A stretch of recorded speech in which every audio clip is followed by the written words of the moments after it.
آج اس شخصیت کے بارے میں آپ کو اس ویڈیو میں سننے کے لیے ملے گا۔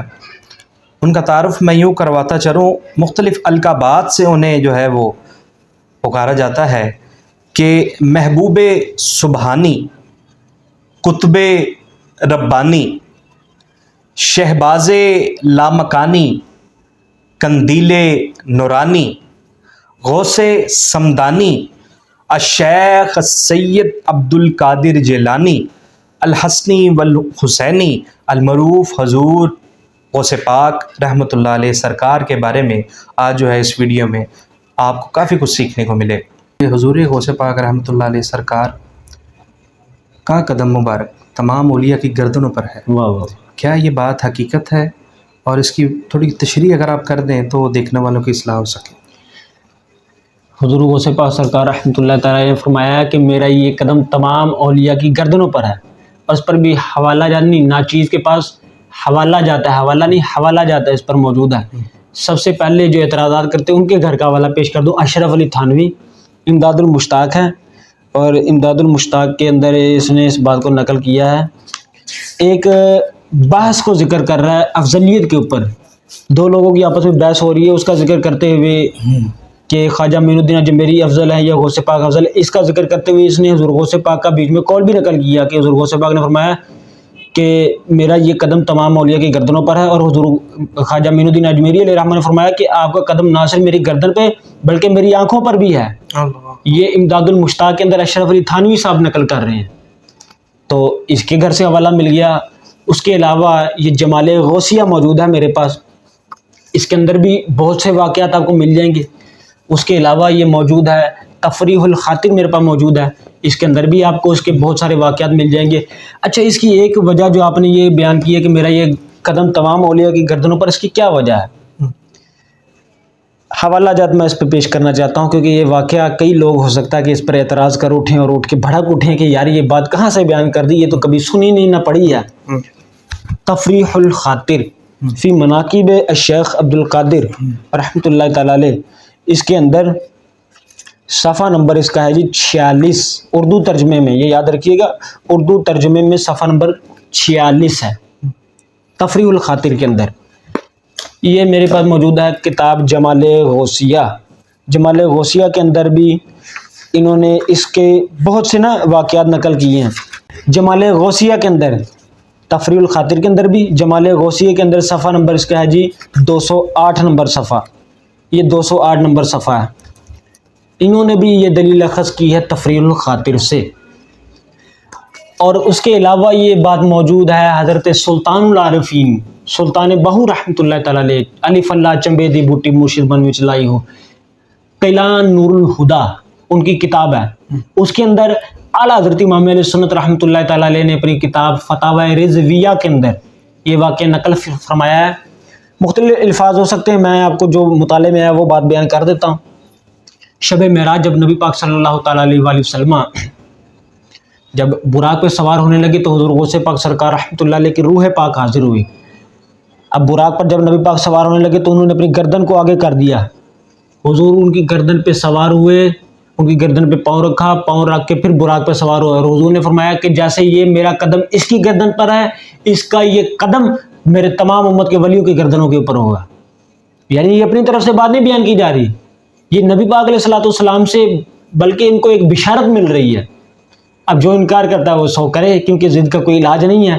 یہ عالم ارواح میں کیسے ہو گیا کہ وہ تو غوث پاک تو تب پیدا نہیں تھے ہوئے؟ یہ سوال پیدا ہو سکتا ہے، وہ تو اس وقت پیدا نہیں تھے ہوئے جناب، جب اویس کرنی رحمۃ اللہ علیہ پیدا نہیں ہوئے، حضور ان کو دیکھ رہے ہیں، ان کو شب معراج دیکھا ہے۔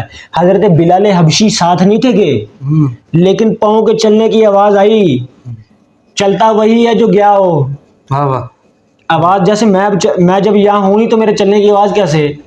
یعنی بلال حبشی کے پاؤں کے چلنے کی آواز آئی، اس کا مطلب ہے کہ ہو سکتا ہے وہ موجود ہوں، ادھر بھی ہوں ادھر بھی ہوں، ہو سکتا ہے۔ تو جب یہ کچھ بھی ہو سکتا ہے نا، یہ ہم ایک الزامی طور پہ بات عرض کر رہے ہیں، تو جیسے ان کی چلنے کی آواز آئی وہ یہاں تھے نہیں۔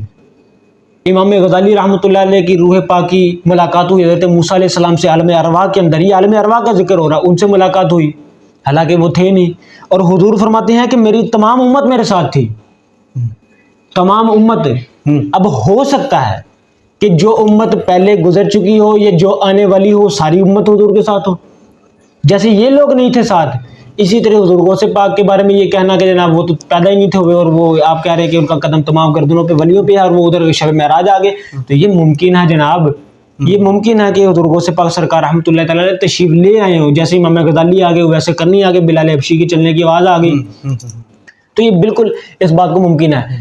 اور یہ کہ آپ نے یہ جو بات بیان فرمائی ہے، کیا یہ آپ نے اپنے ہوش و حواس میں بیان فرمائی ہے؟ کئی لوگ یہ بھی کہتے ہیں نا کہ یہ تو جناب انہوں نے، آپ تو تب ہوش میں نہیں تھے تب انہوں نے یہ بات بیان کر دی، تو اس کی تصریحات، اس کا میں اپنے اکابرین سے پیش کرنا چاہتا ہوں۔ جمال غوثیہ صفحہ نمبر 164 پر عبارت آپ سنیے گا، فرماتے ہیں کہ آپ کا یہ فرمان قدمی ھذا علی رقبۃ کل ولی اللہ، یعنی میرا یہ قدم اللہ تعالیٰ کے ہر ولی کی گردن پر ہے۔ یا قصائد شریفہ میں کیے گئے بعض دعوے، مثلا اگر میں اپنا راز سمندر پر ڈالوں تو وہ خشک ہو جائے، اگر مردے پر ڈالوں تو زندہ ہو جائے، وغیرہ از قسم شکر یا شتہات کے نہیں، یعنی یہ مدہوشی کے اندر آپ نے بیان نہیں کیا، یا حالت جذب کے اندر آپ استغراب کے اندر ہوں، حالت جذب میں ہوں اور آپ نے بیان کر دی، یہ اس کے اندر بیان نہیں کیا، آپ نے اپنی ہوش و حواس میں یہ بات بیان کیا ہے۔ غالباً اعلیٰ حضرت رحمۃ اللہ علیہ نے اس کی جو تفصیل بیان فرمائی ہے اس کی تشریح کرتے ہوئے فرماتے ہیں کہ حضور امام مہدی رحمۃ اللہ تعالیٰ علیہ تک جتنے اولیاء کرام آئیں گے ان تمام کی گردنوں پر حضور غوث پاک کا قدم ہے۔ اعلیٰ حضرت نے اس کی یہ تشریح فرمائی ہے۔ تو اس کا خلاصہ کلام یہی ہے کہ آپ نے یہ بات حالت سکر یعنی مدہوشی میں نے کی، شتیحات یعنی عالم استغراق میں نہیں یہ بات بیان کی، آپ بالکل آپ نے عالم بیداری میں، آپ ہوش و حواس میں تب بیان فرمائی، یہ قول آپ کا ہے۔ دوسری بات یہ کہ یہ جو قدم گردنوں پر ہے یہ امام مہدی تک جتنے ولی آئیں گے ان پر ہے، یہ آپ کے دور کے جو اولیاء کرام ہیں ان تک یہ قول محدود ہے، یہ نہیں ہے کہ جتنے پہلے گزر چکے ہیں صحابہ کرام معاذ اللہ یہ ہو رہے ہیں ان تک ان پر ہے، نہ ان پر نہیں ہے، یہ جو ابھی آئیں گے یا آپ کے دور کے تھے ان تک کے لیے قول محدود ہے۔ بہت اپنے بہتر طریقے سے جو ہے وہ رہنمائی فرمائی طلع بھائی۔ اور اگلا سوال یہ ہے کہ حضور غوث پاک کی شان میں کافی کچھ روایت ہیں ایسی جو کئی لوگوں نے من گڑت بھی بنا رکھی ہیں، جی تو ذرا اس کے بارے میں ہماری کوئی اصلاح کیجیے گا، کیا آپ کی ہر روایت ہی قابل تسلیم ہے ہمارے لیے، یا کچھ بات کی تحقیق تصدیق بھی کر لینی چاہیے انسان کو؟ ظاہری بات ہے کہ ایک سنی سنائی بات اور دیکھی بات میں فرق ہوتا ہے، ایسے آنکھوں سے دیکھا ہو رہا ہے اور کانوں سے سنا ہو رہا ہوتا ہے، اس کے بارے میں تھوڑی ہماری رہنمائی کیجیے گا۔ حضور غوث پاک سرکار رحمۃ اللہ تعالیٰ علیہ کی شان میں جو گھڑی گئی روایات ہے دو کی نشاندہی کرنا چاہتا ہوں۔ ایک یہ کہ آپ نے ملک الموت سے وہ روحوں کا تھیلا چھین لیا، اور اس طرح کی ایک روایت بڑے زور و شور سے پڑھتے ہیں، یہ روایت بھی جھوٹی ہے، یہ نہیں بیان کرنی چاہیے کہ انہوں نے ملک الموت سے روحوں کا تھیلا چھین لیا اور وہ جناب وہ، یہ بالکل من گھڑت روایت ہے۔ ہاں اس طرح کے روایات ملیں گی، کشف المحجوب میں بھی اس طرح کے واقعات آپ کو ایک دو مل جائیں گے کہ وہ نماز پڑھنے لگے تھے بزرگ ہمارے، تو انہوں نے فرمایا کہ ابھی نماز کا وقت ہوا ہے، میں نماز پڑھ لوں، میری روح بعد میں قبض کر لینا، نماز پڑھی بعد میں انہوں نے روح قبض کر لی گی ملک الموت نے۔ اچھا یہاں پر اعتراض ہو سکتا ہے کہ یہاں تو نبی پاک علیہ السلام کو مہلت نہیں مل سکتی، انبیاء کو مہلت نہیں مل سکتی، اور آپ ولیوں کے بارے میں آپ تو جناب بابوں کا خدا اور کتابوں کا خدا اور بابے تے شاہی کوئی نہیں، یہ آپ بابوں کے بیچ میں یہ ڈال رہے۔ تو حضرت مؤدبانہ گزارش ہے، عرض ہے میری آپ سے کہ ممکن ہے کہ ان کا موت کا وقت ہی تب لکھا ہو جب انہوں نے نماز پڑھ لی ہو، نماز پڑھنے کے بعد ان کی موت کا وقت مقرر، کیونکہ ہر چیز کا وقت مقرر ہو، جب وقت مقرر ہو جائے تب پھر اس میں تاخیر نہیں ہوتی، تو ہو سکتا ہے کہ ان کی موت کا وقت تب لکھا ہو کہ وہ نماز پڑھ لے بعد میں ان کی روح قبض کر لی جائے، یہ بھی ہو سکتا ہے، اس کے اعتراض کا جواب ہو گیا۔ ایک اور روایت کہ یہ ملک الموت نے روحوں کا جو تھیلا تھا وہ پکڑ لیا، اور پھر ایک اور وہ اس طرح کی بہت سی عجیب و غریب کچھ روایت، باتیں ایسی ہیں جو مختلف مکتبہ فکر کے افراد نے ہو سکتا ہے کہ باتوں میں مسالہ ڈالنے کے لیے یہ کام کیا ہو۔ ایسے ہی ہے۔ اللہ پاک سب کو اپنی بارگاہ سے ہدایت عطا کرے، ہم تو دعا گو ہیں سب کے لیے، اللہ رب العزت سب سے پہلے ہمیں ہدایت عطا کرے اور اس کے بعد ہم تمام کے لیے دعا کر سکتے ہیں۔ سوال ایک نا بڑا تکلیف دہ ہے، جب سامنے آتا ہے تو انسان کا خون جو ہے وہ کھول اٹھتا ہے۔ اللہ اکبر۔ سوال ایسا ہے کہ یہ 11ویں شریف کو منانا، کیونکہ یہ کچھ لوگ ہیں جو کہتے ہیں کہ کھانے پینے کا انہوں نے بس اسباب رکھا ہوا ہے، ہاں جی، لنگر پکانا اور بانٹنا 11ویں شریف کا انہوں نے نام صرف کھانے پینے سے مطابقت رکھتا ہے، ان کے نزدیک یہ بات ہے.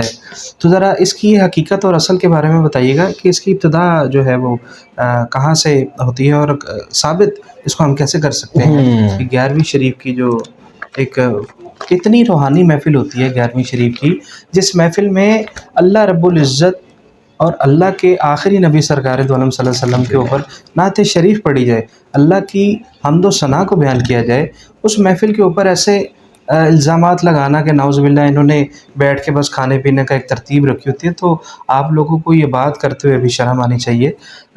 اپنے لہجوں میں تھوڑی نرمی اور ہوش و حواس میں رہ کر الزام بھی لگانا ہے تو کم سے کم ہوش میں رہ کے لگایا کریں، تاکہ آپ کو بعد میں احساس ہو کہ ہم نے بولا کیا تھا. ذرا اس کے بارے میں تھوڑی ہماری اصلاح کیجیے. دیکھیں 11ویں شریف جو ہے اس کی اصل ایصال ثواب ہے. میلاد انہوں نے رکھا ہوا ہے، یہ تو کھانے کا بہانہ ہے، جتنے حلوہ ہوتے مولویوں کا جلوہ، اس طرح کی عجیب و غریب قسم کے یہ لوگ نا. مجھے یہ بات بتا دیں کہ کسی کو کھلانا یہ کیا غلط بات ہے؟ نہیں، اچھی بات ہے، آپ کا رزق بڑھتا ہے.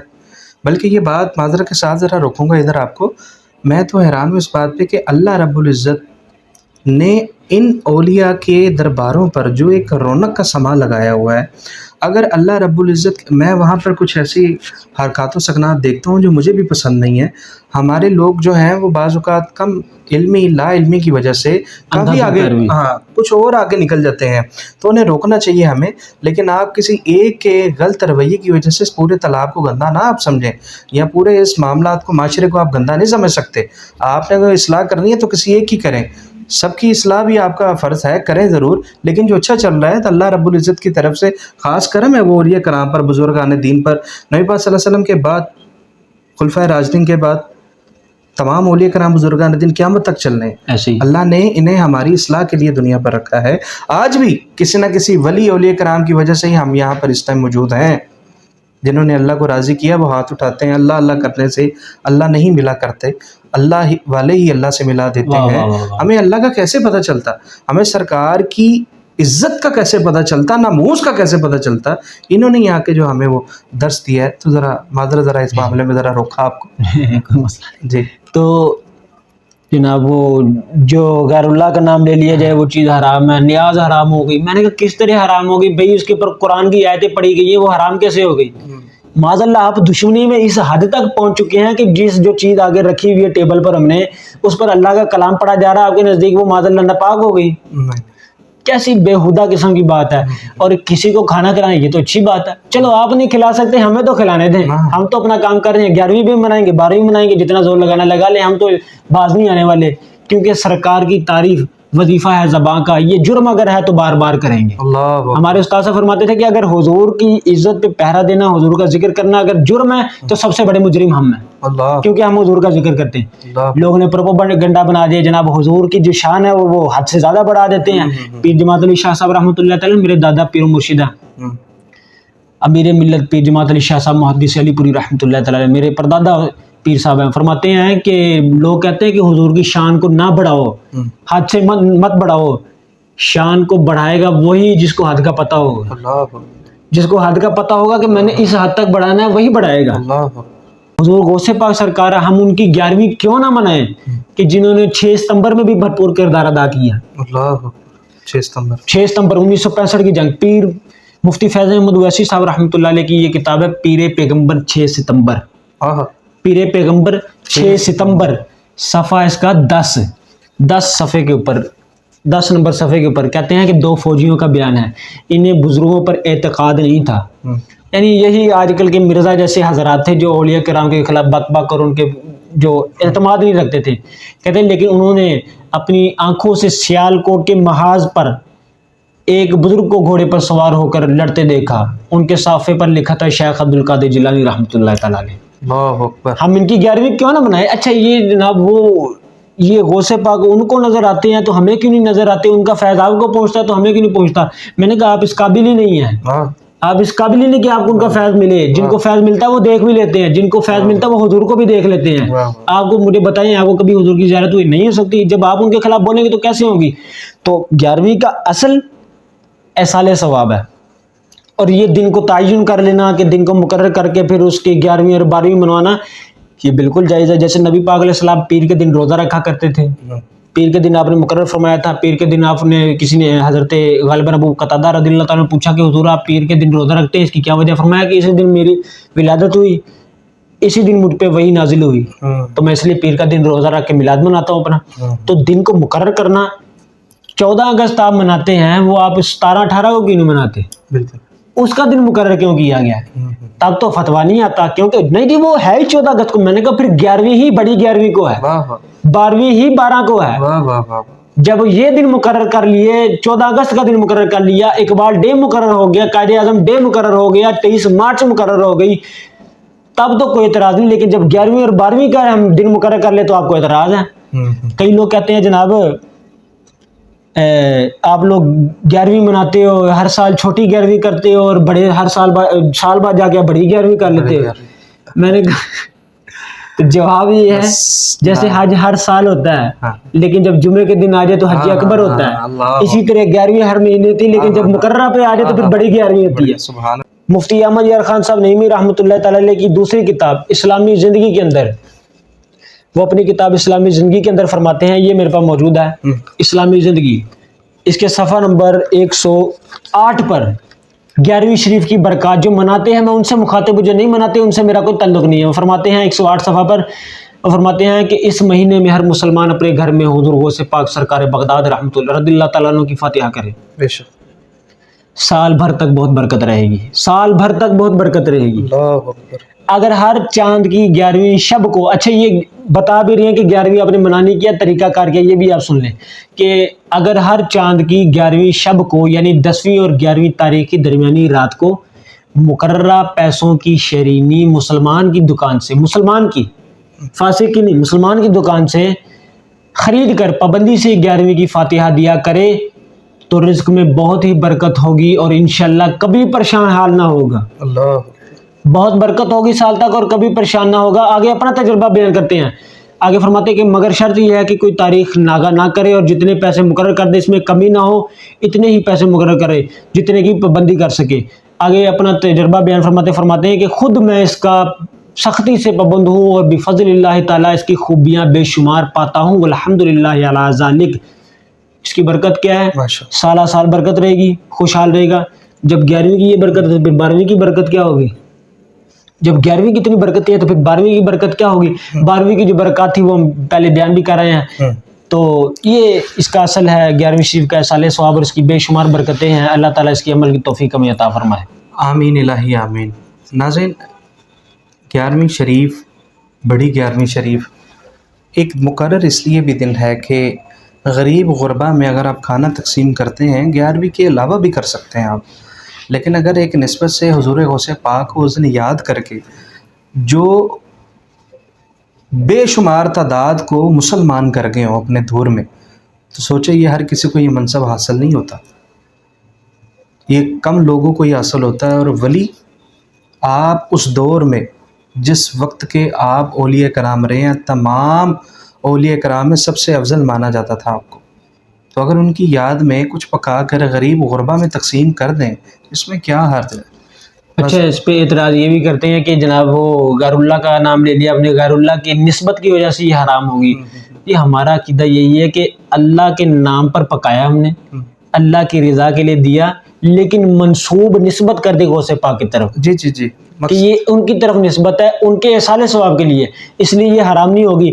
تو جو لوگ پیر مہر علی شاہ صاحب کا کہتے ہیں نا کہ انہوں نے ختم نبوت میں کردار ادا کیا, میں ان سے گزارش کروں گا کہ یہ اعلاء کلمت اللہ اس کتاب کا مطالعہ ضرور فرمائیں اور اس کو پڑھیں کہ پیر صاحب رحمۃ اللہ تعالیٰ علیہ اس کی کیا ڈیفینیشن فرماتے ہیں کہ غیر خدا کے پر اگر کیا جائے تو کیا اس کی تشریحات اور تفصیلات ہے, اس کے اندر ضرور آپ پڑھیے گا. جی, حضور کرم صلی اللہ علیہ وآلہ وسلم سے عرض کیا گیا کہ سرکار جنت کتنی دور ہے؟ آپ نے فرمایا جنت 2 قدم کے فاصلے پر. پہلا قدم جو ہے وہ اپنے نفس پر رکھ لو, دوسرا قدم تمہارا جنت میں ہوگا. ہم لوگ کدھر جانا چاہتے ہیں؟ سب جنت میں جانا چاہتے ہیں. مکتبہ فکر سے ہی لے کے بات کرتا ہوں میں, اہل دیوبند, اہل سنت, اہل تشیع, اہل حدیث اور بھی مختلف مکتبہ فکر کے افراد ہیں, سب جنت میں جانا چاہتے ہیں نا. ہر کسی کا انداز یہی ہے کہ میں جنت میں ہی پہنچوں. جنت جو ہے وہ بہت قریب ہے ہمارے. جنت حاصل کرنے کے لیے اللہ رب العزت فرماتے ہیں کہ کئی مساجد کو تعمیر کرنے سے بہتر ہے کسی ایک بھوکے کو کھانا کھلا دیا. مساجد کس کا گھر ہے؟ اللہ رب العزت کا اپنا گھر ہے مسجد. لیکن اللہ رب العزت فرما رہا ہے سرکار دو عالم صلی اللہ علیہ وسلم سے کہ کئی مساجد تعمیر کرنے سے بہتر ہے ایک بھوکے کو کھانا کھلا دیا. تو اس بات کو ذرا سمجھیں، ہم کس لڑائی اور وسوسے میں ہم پڑ چکے ہیں. شیطان کے حملے ہیں ہمارے اوپر. ذاتی نفرتوں کو دور کر دینا چاہیے ہمیں. میں کسی دن ایک خاص ویڈیو اسی ٹاپک پہ بناؤں گا. ہر مکتبہ فکر کے افراد کو جو ہے وہ گفتگو میں شامل کر کے جو ہے اس بات کو کریں گے. ہمارا بحث کیا ہے بیسکلی؟ حاضر و ناظر و نور و بشر و غیب کو چھوڑا. ہم تو اسی چیز میں پھنسے ہیں ابھی. سرکار حاضر تھے، ناظر تھے، نور تھے، بشر تھے، کیا تھے؟ حاضر و ناظر و نور و بشر و غیب کو چھوڑ، شکر کر وہ تیرے عیبوں کو چھپائے ہوئے ہیں. شکر ادا کرے کہ ہمارے عیب چھپے ہوئے ہیں، ورنہ ہم ایسے رسوا کیے جائیں کہ میں آپ کو بیان نہیں کر سکتا. تو نہ کریں ایسا. محبت بانٹیں. محبت ہی جو ہے وہ آخرت میں کام آئے گی. سرکار کی ذات کو جس نے نقصان پہنچایا ہو، سرکار کی اہل بیت کو جس نے نقصان پہنچایا ہو، تو روز محشر اگر سرکار اسے پوچھ لے کہ تو نے یہ کیوں کیا ایسا، تو وہ ہے کوئی جواب دے اس بات کا؟ اور اگر سرکار ہی روز محشر یہ پوچھ لیں کہ تو نے میرے صحابہ کرام میں سے کس کی گستاخی کی، کیوں کی؟ تو نے میرے اولیاء کرام کی گستاخی کی، کیوں کی؟ تو کوئی جواب ہے، کوئی دلیل پیش کر سکتے ہیں سرکار کے آگے ہم؟ جن کی بدولت آج دین اسلام میں ہم پہنچے ہیں، جن کی بدولت اللہ نے یہ کرم کیا کہ اپنے پیارے نبی کی عالم سے ہمیں پیدا کیا، ان کے سامنے ہم کو اپنی دلیل رکھ سکتے ہیں، کو اپنی بات ہم رکھ سکتے ہیں. تو برائے مہربانی اپنے دلوں کو جو ہے اپنی سوچ کو تھوڑا وسیع کریں. اللہ کی بارگاہ میں دینے کا جذبہ پیدا کریں. بہانہ رکھیں، کوئی نہ کوئی دن مقرر کریں. دن نہ ہو تو روز ہی کریں. چڑیوں کو دانہ ڈالیں، پانی ڈالیں. یہ بھی لنگر ہے جو آپ دے رہے ہیں، اللہ نے دیا تو عطا کریں. بڑھتے ہیں اب ویڈیو کے اختتام کی جانب. اور ایک آخری سوال ہے جو میں آج کروں گا طلحہ بھائی سے کہ حضور غوث پاک کا جو وصال ہے اس کے بارے میں ہمیں ذرا آگاہ کیجیے گا. اور آپ کا مزار مبارک کدھر ہے؟ میں تو جانتا ہوں لیکن دیکھنے والوں کی ذرا اصلاح ہو سکے، اس کے بارے میں آگاہ کیجیے گا. حضور غوث پاک سرکار رحمۃ اللہ تعالیٰ علیہ کی یہ وصال 11 ربیع الاخر کو ہوئی. اچھا، بعض لوگ کہتے ہیں کہ 11 ربیع الاخر نہیں ہے، ان کی وصال کی تاریخ آگے پیچھے ہے. میں ان سے عرض کروں گا یہ تو پھر نبی پاک علیہ السلام کی ولادت میں بھی اختلاف ہے. جی وہ ہے، کرتے ہیں. نبی پاک علیہ السلام کی ولادت میں بھی اختلاف ہے. اگر آپ یہ کہتے ہیں کہ غوث پاک 11 کو فوت نہیں ہوئی تو پھر تو ان کی وصال میں بھی اختلاف ہے. کئی 12 کو نہیں مانتے، وہ کہتے ہیں یہ 12ویں جو 12 ربیع الاول کو آپ کی جو ہے وہ ولادت نہیں ہوئی. یہ تو اس کا تفصیلی ذکر ہم نے اپنی پچھلی جو آخری ویڈیو ریکارڈ ہوئی تھی اس میں ذکر کر دیا ہے. 12 ربیع الاول نبی پاک کی ولادت کی تاریخ اس میں ذکر کر دی ہے ہم نے. جب نبی پاک علیہ السلام کی شخصیت کے اندر اختلاف ہو سکتا ہے تو پھر جو بعد میں آ رہے ہیں ان کی اگر اختلاف ہو تو یہ کون سی بڑی بات ہے. اور آپ کا مزار مبارک ہے بغداد شریف عراق کے اندر. ہر سال لوگ جاتے ہیں، کئی احباب جاتے ہیں، جو نہیں جا سکتے وہ دور سے ہی کہتے ہیں یا شیخ عبد القادر جیلانی شیع اللہ مدد کر کم باذن اللہ. تو جو لوگ نہیں جا سکتے وہ اپنی عقیدت کے پھول 11ویں منا کر نچھاور کرتے ہیں. جو جاتے ہیں وہ وہاں پر جا کر استغاثے کرتے ہیں، ادھر جا کے آپ کے روحانی فیض و برکات حاصل کرتے ہیں. اللہ تعالیٰ دعا گو ہوں کہ اللہ تعالیٰ حضور غوث پاک سرکار رحمۃ اللہ تعالیٰ علیہ کی درجات میں بلندی فرمائے اور ہم سب کو ایک پلیٹ فارم پہ اکٹھے ہونے کی توفیق عطا فرمائے، اتحاد امت پیدا فرمائے. سب لوگ مل بانٹ کے 11ویں شریف بنائیں اور غریبوں کو کھلائیں. جو نہیں آ سکتے دیکھیں نا 11ویں میں جو بیچارے مزدور طبقے کے افراد ہوتے ہیں وہ بھی ادھر آ جاتے ہیں کھانے کے لیے، کہ ان کو پتہ ہے کہ یار بھوک لگی ہے جا کے 11ویں میں جا کے کھا لیں. یہ نظر نہیں آتا. آپ کے مسلک کے افراد کو میں نے بتاتے خود دیکھا ہے. کل 11ویں شریف کی محفل کا انعقاد کیا گیا، میلاد کا سلسلہ تھا، ادھر آ کے بیٹھ کے وہ لنگر کھا رہے تھے اور سن نہیں تھے رہے کسی کی. تو یہ دوغلا پالیسی نہیں تو اور کیا ہے. ادھر آپ کے بڑے فتوے لگائیں کہ 11ویں جائز نہیں، ادھر وہ 12ویں کی اور 11ویں کی محفلوں میں آ کے لنگر بھی کھائیں. تو یہ انصاف کہاں کا ہے جناب؟ یہ تو ناانصافی والی بات ہے. تو اللہ تعالیٰ ہمیں غوث پاک کی تعلیمات پر عمل کرنے کی توفیق عطا فرمائے اور حقیقی معنوں میں 11ویں والے کے نقش قدم پر چلنے کی توفیق عطا فرمائے. آمین الہی آمین. ناظرین، مکتبہ فکر سے ہٹ کے ذرا آج کی ویڈیو کو دیکھیے گا. پیٹ کی جو بھوک ہوتی ہے نا، یہ کوئی مکتبہ نہیں دیکھتی، یہ پھر بھول جاتی ہے. پیٹ کی بھوک ایسی چیز ہے. اللہ کسی کو غربت نہ دے، یہ کفر کے قریب لے جاتی ہے۔ اللہ کے نبی فرماتے ہیں کہ غربت سے پناہ مانگو، یہ کفر کے قریب لے جاتی ہے۔ انسان پھر غربت میں غلط فیصلے ہی کرے گا نا، 2 نمبری کی طرف ہی جائے گا۔ تو یہ چھوڑ دیں گے سارے وسوسے ہیں، شیطانی وسوسے ہیں، ان کو ہم چھوڑ، ہر کسی نے اپنی اپنی قبر میں جانا ہے، حساب اپنا اپنا دینا ہے۔ مجھ سے میرے مال و زر کے بارے میں پوچھا جائے گا، میری آل اولاد کے بارے میں پوچھا جائے گا، میرے بہن بھائیوں کے رشتہ داران کے بارے میں پوچھا جائے گا، میں کیسا چلاؤں ان کے ساتھ۔ میرے دوست احباب کے بارے میں پوچھا جائے گا، میں ان کے ساتھ کیسا چلاؤں۔ میں اچھا چلا ہوں گا تو مجھے میرے مرنے کے بعد بھی لوگ اچھے الفاظ سے یاد کریں گے۔ تو جن اولیاء کرام بزرگان دین نے بڑے بڑے اچھے کام کیے ہیں، تو آج دیکھیں کتنا رش ہے۔ حضور داتا سرکار رحمۃ اللہ علیہ سرکار کی چوکھٹ پر اگر آپ حاضری دینے جاتے ہیں 5 منٹ کے لیے، میں پچھلے 30 سال سے لاہور کا مقامی اور رہائشی ہوں، میں نے آج تک اس چوکھٹ سے کبھی کسی کو خالی آتے نہیں دیکھا۔ کوئی بھوکا بھی گیا تو کچھ کھا کے آیا وہاں سے۔ تو دینے والے جو ہے وہ اللہ کی ذات ہی ہے، اسی نے عطا کرنا ہے۔ وہ ذات خود نیچے اتر کے نہیں دیتی، اس نے خود آگے کوئی دیکھ پکانے کا کوئی سسٹم نہیں کرنا، اس نے اسباب رکھے ہیں ہمارے لیے، تو یہ اسباب ہوتے ہیں۔ تو آپ کی مہربانی ہے فرقہ واریت سے باہر نکل کر جو ہے وہ لوگوں کی مدد کرنا سیکھیں۔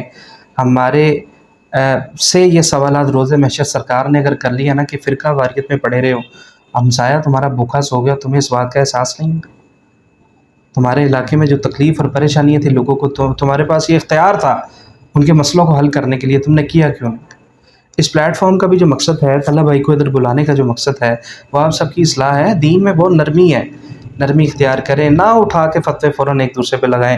ایسا نہ ہو کہ روز محشر جو ہے وہ کفر کے فتوے لگائے جاتے ہیں۔ ایک دم کفر مشرک ہو گیا، کفر اللہ معاف کرے، کفر کے فتوے۔ میں اہل سنت والجماعت کے لوگوں کو بھی کہتا ہوں، میرا عقیدہ جو ہے وہ میں جس مسلک سے تعلق ہے میرا اہل سنت والجماعت کے ساتھ تعلق ہے، اور میں جو ہے وہ اہل سنت کے پیروکار سے بھی جو ہے یہ بات کرنا چاہتا ہوں کہ نہ اٹھایا کریں کوئی اتنے فتوے جو ہے وہ منٹ نہیں لگتا، ایک ہی تھالی میں دونوں نے آپس میں کھایا ہو، ایک مختلف مکتبہ فکر کا، ایک دوسرا مختلف مکتبہ فکر کا، وہ جب لڑ پڑتے ہیں تو ایک دوسرے کا گریبان پکڑ کے نوچتے ہیں، یہ بری بات ہے۔ تو اتنی حیات تو کم سے کم رکھنی چاہیے، ہر بندے سے ہمارا تعلق ہے۔ سرکار دو عالم صلی اللہ علیہ وسلم کے دور میں غیر مذہب کے افراد آپ کے پاس آیا کرتے ہیں۔ دین اسلام میں اگر آپ کسی کو لانا چاہتے ہیں تو ذرا ان کو اپنے طریقے سے لائیں نا، سختی نہیں کر سکتے ہم۔ سرکار نے فرمایا اگر کوئی غیر مسلم تمہاری مسجد میں داخل ہو اور اس نے پاؤں میں چپل پہن رکھی ہو، جوتا پہن رکھا ہو، تو فوراً باہر نہ اتروانا، اسے اندر آنا۔ اگر اس نے اندر آ کے دیکھا کہ انہوں نے یہ نہیں پہننا ہوا، تو خود ہی وہ اس بات کو محسوس کرے گا یہ چپل باہر ہی اتارنی ہے، وضو کر کے قرآن کو پکڑنا میں نے، نماز بھی وضو کر کے میں نے ادا کرنی ہے۔ تو آہستہ آہستہ یہ سارے معاملات ہو جاتے ہیں۔ ہر انسان نے اپنی اپنی قبر میں جانا ہے اور جواب دہ ہونا ہے۔ برائے مہربانی اپنی قبروں کو اتنا تنگ نہ کیجیے گا۔ میں اپنے رب کے حضور سب سے پہلے اپنے لیے توبہ استغفار کرتا ہوں کہ اللہ رب العزت مجھے ہر وہ شر سے محفوظ رکھے۔ اس کے بعد میں آپ کے لیے اور آپ سب کے لیے دعا کرتا ہوں، کیونکہ اصلاح بھی سب سے پہلے آپ کو اپنی ہی کرنی چاہیے، اور توبہ بھی سب سے پہلے آپ کو اپنی ہی طلب کرنی چاہیے اللہ رب العزت کی بارگاہ میں۔ پھر آپ سب کے لیے دعا کریں، اللہ رب العزت انشاءاللہ سب کی دعائیں سنتا ہے۔ ناظرین، یہاں پر جو ہے وہ اب آپ سے اجازت چاہیں گے ہم۔ امید ہے کہ یہ آج کا جو ٹاپک ہے وہ آپ کو پسند آیا ہوگا۔ حضور غوث پاک کی زندگی کے بارے میں کچھ اہم سوالات تھے جن کے اوپر نشاندہی کرنا بہت ضروری تھی، اور اپنے اپنے گھر میں اہتمام کریں، لنگر کا، لوگوں کو بلائیں، دعوت دیں، کھانا کھلائیں، اور کھلانے سے کبھی کم نہیں ہوتا، بڑھتا ہی ہے۔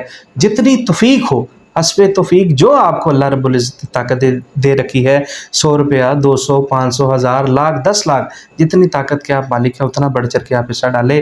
10 دنیا اور 70 آخرت انشاءاللہ ہمیں جو ہے وہ ریٹرن مل جائے گا۔